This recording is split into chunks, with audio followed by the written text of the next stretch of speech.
Nurse Reese here, and you are watching another edition of Nurse Reese in the City.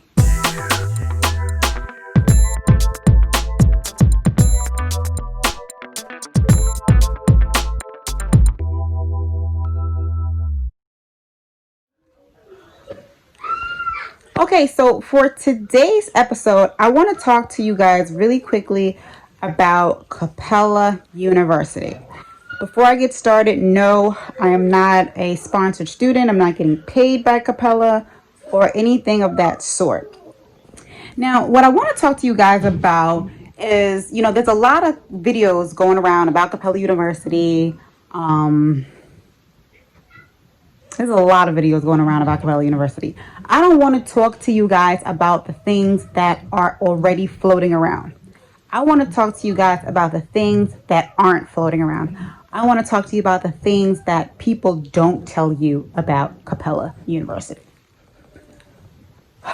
All right. So let's start with the, sorry, I'm laying down, I'm chilling, I'm relaxing, and I really don't, sorry guys, I'm actually really comfortable right now. And I just really don't feel like, setting up and doing all that other stuff. So, let's talk about the enrollment process, okay? And the admission process. It's right now, I think they have promotions going on for what is it? So you don't have to pay what is it called? Application fees, stuff like that. So they have codes and all that good stuff. Now, the enrollment process is lengthy. And I think it's lengthy right now because of COVID, and a lot of people are trying to go to online schools or whatever the case may be. So for me, basically, they said that I was going to be enrolled, and let's just say it was July. They said I was going to be enrolled in July. Let's say I applied December or whenever. Actually, I did apply in December. And I was supposed to be enrolled in July, but I had to wait on a couple of things. And when everything came in, I was supposed to be enrolled in July, but I wasn't. So I didn't actually get in until August. And they don't tell you really what's going on and what's holding up your enrollment. They tell you things in baby steps. So when you think you're all good to go, now they're going to tell you they need you to fill out a bunch of other stuff, and they're going to need you to do a bunch of other stuff. And all of that is going to set you back from getting enrolled. So I actually, like I said, I was supposed to be enrolled in July, and I didn't get enrolled until August. So that's just the enrollment admission process. Now, let's talk quickly about classes. Here are some things that people really don't tell you about when it comes to classes. With Capella, your first class, you're usually automatically enrolled in, and I'm speaking specifically to the FlexPath, the FlexPath program. I don't know anything about the guided path. I only know about FlexPath.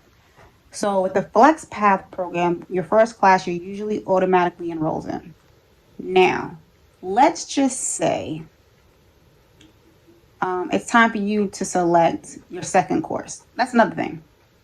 With Capella, what they do is the Friday before courses start, for instance, a term is starting October 12th. Today's, I don't know, it's early, first week of October.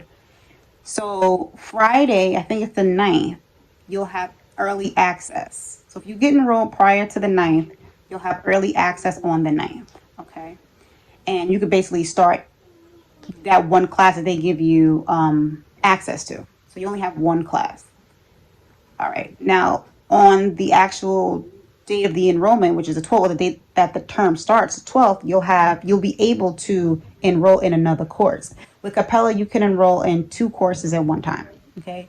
So let's say it's your second course and you just go ahead and pick an instructor. You didn't do any research. You don't know anything about this instructor. Let's say you're in one of the Facebook groups and then you just start seeing, say you decide to search your teacher or research a teacher, and you start seeing things that whoa, this is not going to work out for me, or the instructor's reviews were not that great and you want to switch, you can switch with no penalties within the first 12 days, I believe, of being in that course. Don't mark my words, but I believe it's the first 12 days of the course. You can switch with no penalties. Confirm that with the school. Okay. Now, when you drop, and I don't even want to say, well, you can switch, but let's say you can drop the course with no penalties, like no fees or anything. So when you drop that course, right, you no longer have the option to, actually, let me go back. When you drop the course, you can no longer enroll yourself in that course. And also you can no longer pick which instructor that you want. Okay. Because the system looks at it as if you already taken the course. So now you're going to have to reach out to your academic advisor to have them enroll you in the course. Now you have to be very careful because let's just say the course is 1,000. You call academic advisor and you say, hey, I'm looking to enroll in whatever it is, 1,000. They might automatically enroll you into that course. And you, at that point, you didn't select or tell them what instructor you wanted, right? So you have to be careful that you let them know which instructor, if you have a preference, or which instructors when you're telling them that you want to get enrolled in a course. All right, another thing. Let's talk about, let me see, is there anything about instructors? Okay, so as you already may know, the instructors have 48 hours, 48 business hours to grade your work. Honestly, if any instructor grades your course or your class or your assignment, let me say, if they grade your assignment ahead of 48 hours, just look at it as a bonus. You know, they don't have to, they can do it up to 48 hours. If it's over 48 business hours, then you could reach out to your academic advisor, or reach out to your instructor like, hey, what's going on, you know? Some instructors, I've only experienced this in the capstone, but some instructors want you to submit your work one assignment at a time. So you figure if you're submitting one assignment and they have 48 hours to grade each assignment, that's 5 or 6 assignments in a capstone, that can definitely hold you up and delay you if you have certain deadlines or personal deadlines or whatever the case may be. So those are things to keep in mind also. What is something else? Academic advising, like your actual advisor, very hard to reach. Very hard to reach. So, you know, don't get hung up on, oh, this is my academic advisor and I only want to speak to this person. No, speak to any advisor that is available because they all can do the same thing. They all can help you. So speak to any academic advisor, even with the enrollment and like the admission counselors. Speak to any admission counselor. Don't just wait on your admission counselor. Like one thing that I realized about Capella is that you really have to stay on top of them, you know, and kind of like, you know, micromanage them to make sure that the things are getting done. Other than that, let's talk about Safeassign. Safeassign is a project, is a program kind of like Turnitin, where it reads your assignment to see if it's been plagiarized or anything like that. That thing can take forever, especially on Sundays. It will take forever to review your assignment. So you kind of have to make, you know, take that into consideration too. What's another thing that they don't tell you? There's a program called Kaltura.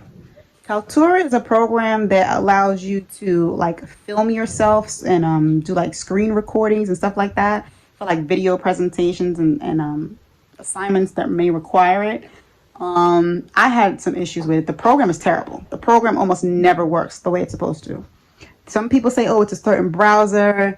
I've tried it with several different browsers and come to find out, like the school put out a notice that there was an issue with the actual program. You know, that, you know, the that third party or whatever was working to make sure that, you know, things were ironed out. But while I was there, it just didn't, you know, it didn't work out.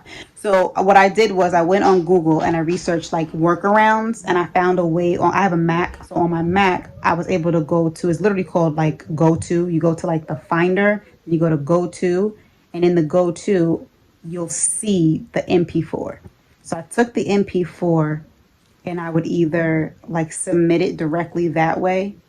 I wouldn't submit it through Kaltura. I know this makes no sense now, but when you're in the program and you're moving along, you're gonna understand what I'm saying. And these are some things that people don't tell you.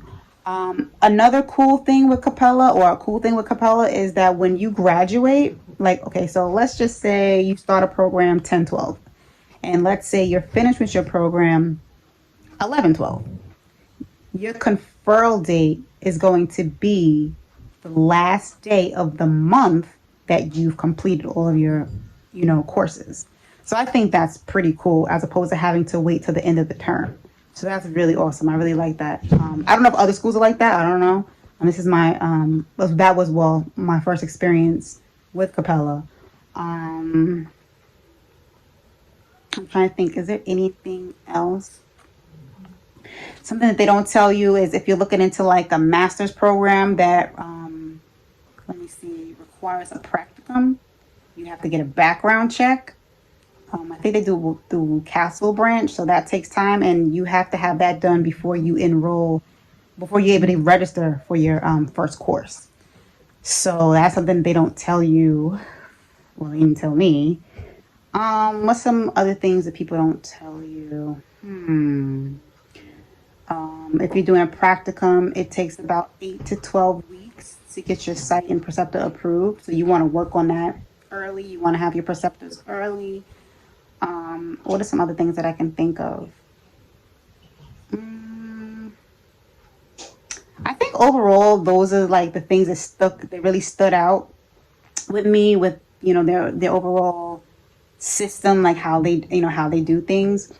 Some people complain that there's no hand holding. I mean, Capella is built for adult learners, so there's not going to be too much hand holding. It's not like you're going to a brick and mortar, or, a brick and mortar that's, they sitting there even, lecturing to you and stuff like that. So if you're looking for some hand holding, especially in a FlexPath, I'm speaking mainly to the FlexPath program, that is definitely not happening. There's no hand holding.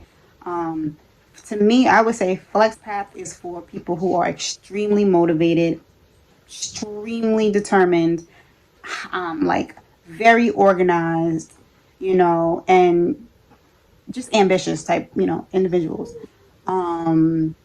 It's not easy. It's doable, but you really have to like have that fire, that motivation, that desire, that passion. Like, it's something that you want to have to do. Yeah, when I did the BSN program, I finished it in 5 weeks, and the reason it took 5 weeks was because there were some hiccups with, some certain things with the actual advisors and classes and stuff like that. I could have finished it in, a little less. Well, definitely a week less. But 4 weeks, 5 weeks, the 4 or 5 to finish, a BSN program is amazing. And I know of a person who did it in 2 weeks. And to me, it's not a contest, or a competition. I have my reasons for wanting to do it that quickly. So it can be done. Everybody has their own pace. And one thing that also that they don't tell you, if you decide to join like a Facebook group or something, don't look at how fast other people are completing, their assignments or even completing the program. Go at your own pace. Definitely put the blinders on to what other people are doing, because at the end of the day, it's you. If you're in, in a nursing program, it's your license, so don't worry about other people. Whatever your why is, whatever your reasons are, focus on that. Find whatever motivation you need within yourself. Yeah, other people can motivate you, but don't beat yourself up because other people are completing a class or a course in a day. Don't beat yourself up, because that's amazing and kudos to them. But don't beat yourself up for that. Some people complete courses in a week.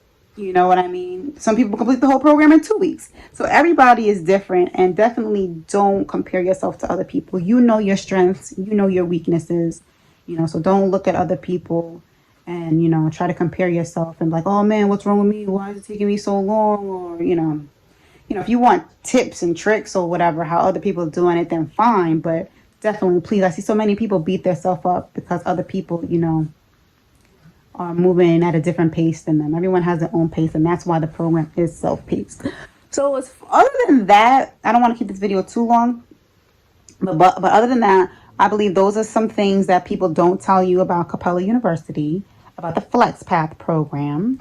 But overall, I think it's a really great program for people, like I said, who are self-motivated and, can put the pedal to the metal and can just, go do things, kind of like on your own. So I highly recommend the program. I do highly recommend it. I do. So if you have any questions, leave your comments below and I will definitely get to them when I can. Yeah, so good luck in your journey. And if you do decide to go to Capella, let me know. All right, guys. Take care. And I hope you found this video helpful. If you are interested in booking a session with me, then you can go ahead and visit the website at nycclinicworkshop.com. Looking forward to seeing you guys in the next video.